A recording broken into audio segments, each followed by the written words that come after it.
giới thiệu mẫu tời điện đa năng. Tời này phù hợp chế vận thăng, nâng hàng nhà xưởng hoặc là treo cũng được ạ.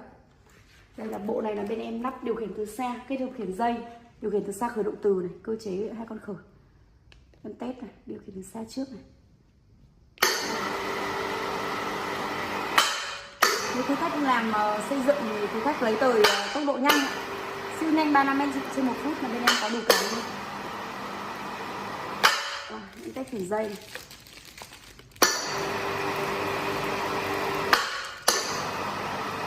Điều khiển từ xa này là bắt cách xa là 50 đến 80 m thoải mái.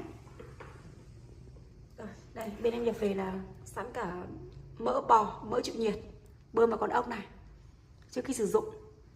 Đây thông số này, cáp 8 ly và dài 30 m. Ngoài ra có cả 60 m ạ. Công suất là 3 kg. Điện 220V, ok.